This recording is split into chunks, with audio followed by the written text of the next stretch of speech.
Okay. We were on page 218. Is that okay? 81. 81, sorry. 281. Yes, this is where I am. In the very, we finish in the last line in Yes. Yes. I wanted to read this again because of the political idea behind. You remember that this is what we were reading when he is thinking, today everything was congestion, the scattering of crowds. Men had become ant-like, no? This idea that men are like ants, no? Como hormigas, instead of being powerful like in the Renaissance. And perhaps, he says, it was inevitable that the crowd should sink deeper and deeper in slavery. Whichever one, tyranny from above or spontaneous organization from below, there could be no individuals. So this idea, which is very modern. Yes. No, and he's saying this in 1919. So it is unusual, not to think like this at that time, and how he thinks of a tyranny from above. Yes, Malena. Maybe it was a problem with the audio. I didn't hear. I don't know the rest. I don't know. No, I can hear you okay. It's me. Can you hear me now? Yeah. I always Continue. hear It's in my connection. Okay. So this idea that there could be a tyranny from above, thinking of the Russian Revolution and the tyranny of the government, yes, a socialist dictatorship, or spontaneous organization from below. In any of these cases, there could be no individuals. Man has become nothing. No, that idea is a very strong idea. Well, then he goes on walking, always by the Seine, the river, and then he goes to see this. You remember he was at the opera and he met Genevieve, the woman he likes, no? Yes. And he went along whistling like a schoolboy at the end of 2 paragraphs later, because he was happy after listening to the opera. He feels fine. After an hour, he came out of the woods on a high road where he found himself walking beside a 2-wheeled cart. Well, this is very common. He asks the boy who is driving the car to take him a little, and so they go together. He speaks with the boy. The boy talks about the countryside in France, and he says that he likes to live in the countryside. And sorry, Malena? He's from Bretagne in the north. Bretagne, exactly. He's from Bretagne. And you know that people, even now, people from this region are very proud of their region, and they are always very hard on the government nowadays, in connection with taxes and all that. They are very active when they make a strike or they go on strike. They are very strong people.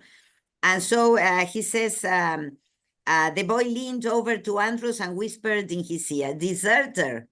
No, I had a day off and wanted to see the country. I just thought if you were a deserter, I might be able to help you. Must be silly to be a soldier. Dirty life. But you like the country, so do I. You can't call this country. I'm not from this part. I'm from Brittany. There we have real country. It's stifling near Paris here. So many people, so many houses. It seems mighty fine to me. That's because you are a soldier, better than barracks, hein? Dirty life, that. I'll never be a soldier. I'm going into the Navy, merchant marine. And then if I have to do service, I'll do it on the sea. I suppose it is pleasanter. There's more freedom. And the sea, we Bretons, you know, we all die of the sea or of liquor. Yes, so this is the fame that Britons have, no? They laughed. Have you been long in this part of the country? Asked Andrews. 6 months. It's very dull, this farming work. I'm head of a gang in a fruit orchard, but not for long. I have a brother shipped on a sailing vessel. When he comes back to Bordeaux, I'll ship on the same boat. Where to? South America, Peru. How should I know? I'd like to ship on a sailing vessel, said Andrews. You would? It seems very fine to me to travel and see new countries, and perhaps I shall stay over there. Where? How should I know if I like it? That is, life is very bad in Europe. It is stifling, I suppose. All these nations, all these hatreds, but still it is very beautiful. Life is very ugly in America. So you see the two visions, no? The French boy saying that life in Paris is stifling and that he doesn't like Europe. And on the other hand, Andrew saying that life in America is ugly. Well, so they go to a wine shop and they go on talking, this young man and Andrews. But I want you to remember that this boy told him, if you were a deserter, I might help you. So this is like a seed, yes, on Andrew's mind, that there is a possibility of being helped if he were a deserter. My name's Marcel, the boy said. My name is Jan Andre. I have a brother named Jan. My father's name is Andre. That's pleasant, isn't it? But it must be a splendid job working in a fruit orchard. It's well paid, but you get tired of being in one place all the time. It is not as it is in Brittany. Yes, he's homesick all the time. A curious brilliance came into his gray eyes. There, it is so quiet in the fields, and from every hill you look at the sea. I like that, don't you? You are lucky to be free. But you will be demobilized soon. The butchery is over. So again, all these references to the war as butchery, slavery, yes? You will go home to your family. That will be good. I wonder, it's not far enough. Restless. So what do you expect? So do you come out this way often? Asked Marcel. I shall. It's the nicest place near Paris. Some Sunday you must come and I'll take you round. The castle is very fine, and then there is Malmaison, where the great emperor lived with the Empress Josephine. Andrew suddenly remembered Jan's card. This was Wednesday. He pictured her dark figure among the crowd of the pavement in front of the Café de Rouen. Of course, it had to be that way. Despair, so helpless as to be almost sweet, came over him. So whenever he remembers the girl, yes, and of course, this is in connection with the card she sent and with the place, because remember that they were together at this castle. He always falls in a kind of despair or nostalgic mood, yes? And girls, he said suddenly to Marcel, are they pretty round here? Marcel shrugged his shoulders. It's not women that we lack. If a fellow has money. So Andrews felt a sense of shame. He did not exactly know why. My brother writes that in South America, the women are very brown and very passionate. Yes. So this idea of South America as, of course, they are not talking about Argentina, no? they are probably talking about Brazil. Because brown and passionate, no? Well, so they mentioned Peru. He mentioned Peru before. He said that he may go to Peru, but I don't know if they had very clear, no, the difference between the countries, because women in Peru are not necessarily very brown. Well, I don't passionate. I'm passionate. Perhaps Colombian or... Yes, Colombian could be, yes. Más... Yes. Venezolana. Yes, more Caribbean kind, no? More the Caribbean. Sangre caliente, como diría mamá. Yes, caliente. yes, sangre caliente, yes. Well, they say goodbye, and something strangely sweet and wistful that he could not analyze lingered in his mind from Marcel's talk. Something strangely sweet and wistful, no? So perhaps he's thinking of this question of deserting. Then he thought of the major's office that morning and of his own skinny figure in the mirrors, repeated endlessly, standing helpless and humble before the shining mahogany desk.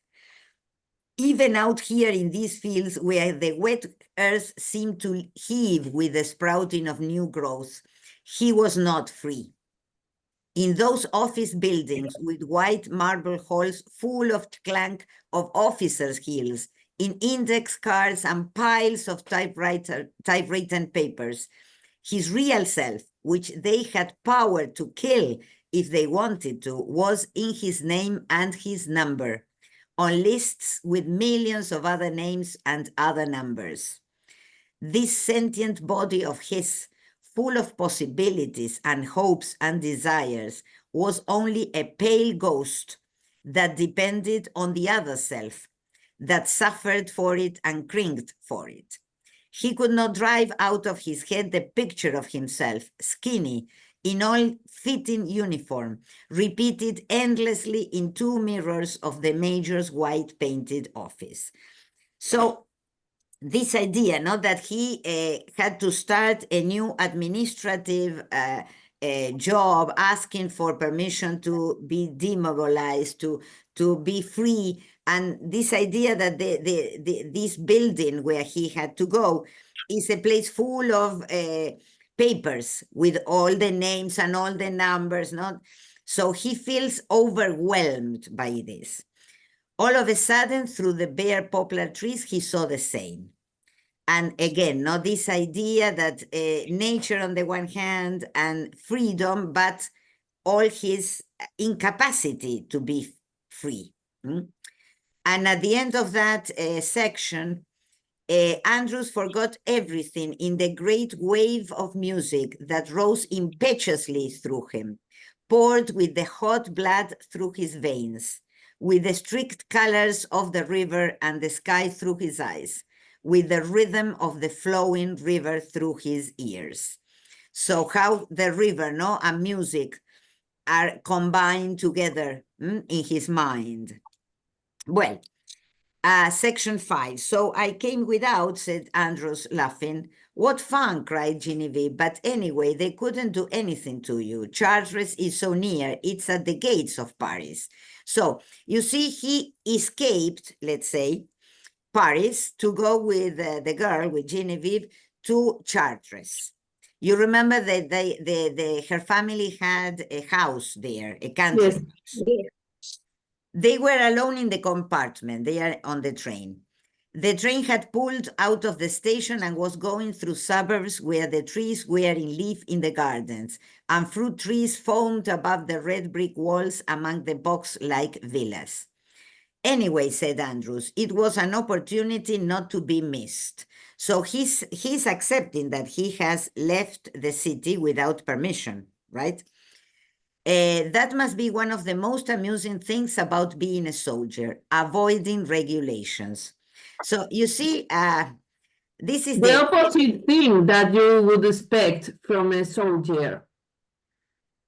just the opposite, because Right. because a soldier is supposed to follow regulations, not to avoid Yes, not to regulations. avoid them.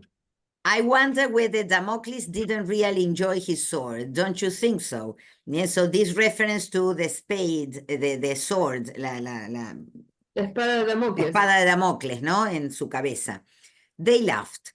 But mother was very doubtful about my coming with you this way. She's such a dear. She wants to be very modern and liberal, but she always gets frightened at the last minute. And my aunt will think the world's end has come when we appear, no? Because they are alone on the train going to the country house. They went through some tunnels, and when the train stopped at Sevres, had a glimpse of the Seine Valley where the blue mist made a patina over the soft pea green of new leaves. Then the train came out on white plains, full of the glaucous shimmer of young oats and the golden green of fresh sprinkled wheat fields, where the mist on the horizon was purplish. The train's shadow, blue, sped along beside them over the grass and fences. So look how nature, no, appears at his view, all the colors of nature and all the power of spring, because when he is describing all the trees and the flowers, everything is blooming. No, this is the power of spring. How beautiful it is to go out of the city this way in the early morning. Has your aunt a piano? Yes, a very old and tinkly one. It would be amusing to play you all I have done at the Queen of Sheba. You say the most helpful things. It is that I am interested. I think you will do something someday. Andrews shrugs his shoulders. They sat silent, their ears filled up by